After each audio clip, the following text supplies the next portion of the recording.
This is my week 5, a new diet. I chose the Paleolithic diet, aka the caveman diet. Sorry, that's my husband. Easy mistake, the caveman diet. So what is the Paleolithic diet? Overall, the Paleolithic diet is a diet that stresses what they call hunter-gatherer style eating.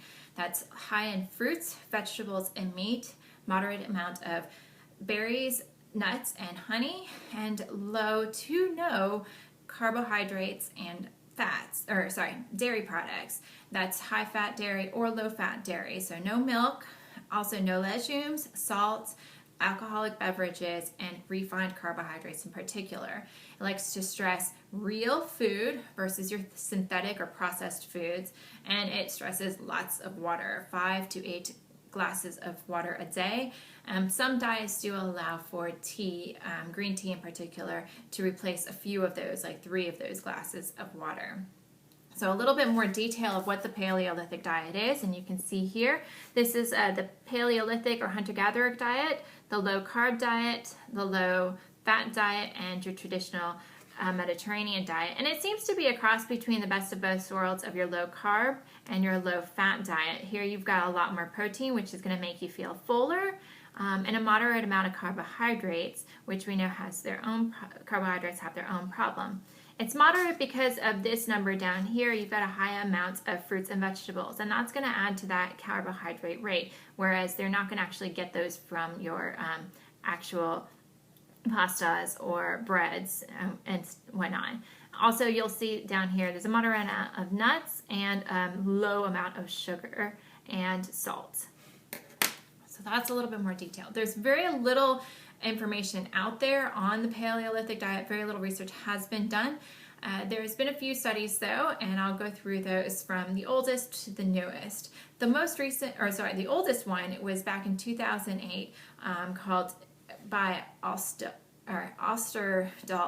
and it was the effects of short-term intervention with a Paleolithic diet on healthy volunteers. And in this case, they chose 14 subjects, 5 men, 9 women, all between the ages of 20 and 40 with no major health risks, and they put them on a diet for 21 days. There were no controls.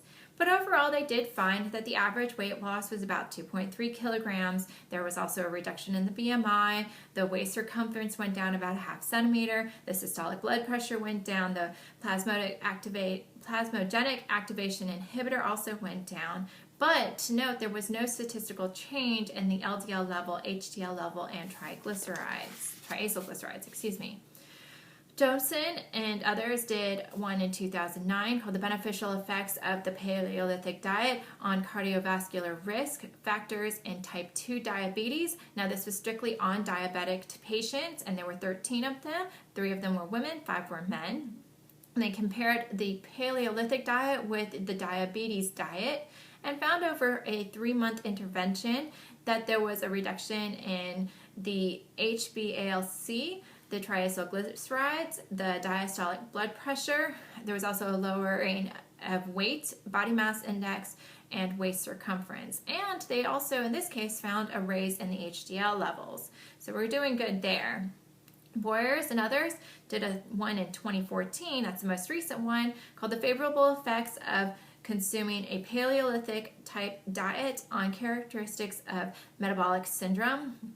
And in this case, they looked at 24 subjects and divided them randomly into 2 groups, the Paleolithic diet and the isoenergetic healthy reference diet.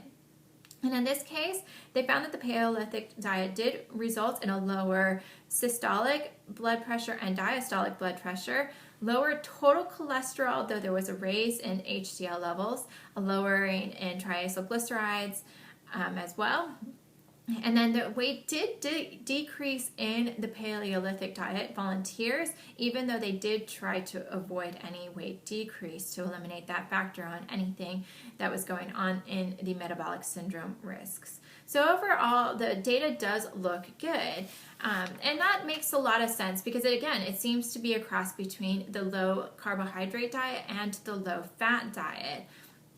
Most important from the USDA lecture, it eliminates some of those big hitters. It eliminates those refined sugars that we are so addicted to, and it eliminates dairy cheese, and that means no pizza too.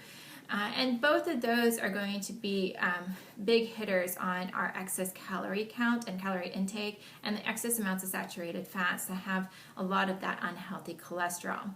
So what would your regular day look like if you were on a Paleolithic diet? Your breakfast would probably be something to the nature of meat, definitely not a processed meat, so you could even do steak though, or maybe some chicken, and about a quarter cup of nuts. They suggest for a snack maybe a couple hard-boiled eggs and some berries. Lunch would be a salad with some chicken. Again, there's your protein, and a vinaigrette. You want to stay away from any of those cream-based dressings. If you're looking for something to drink other than water, going for that green tea. And dinner would be something like a pork chop with some sauteed vegetables to go with it. Again, stressing that there is very little to no, in this case, carbohydrates. If you look at a long-term meal plan, you'll see a couple of cheat days thrown in there now and then, so you can get in a couple of days of processed foods or pastas that we're all so addicted to. But I think one of the other big problems beyond all of these studies being very short-term and small amount of volunteers is there's no adherence studies done, and I suspect this would be a very big problem because of our addiction to all of those processed foods that we like bacon, our refined sugars, like our cakes and cupcakes and French toast and waffles, and of course our cheese. We are addicted to cheese, so no pizza, no cheese, and even no yogurts or anything like that. And this addiction or this elimination of dairy products has also been questioned as to whether or not that would allow for enough calcium intake. But again, studies on that have not been done. So that's my video on the Paleolithic diet.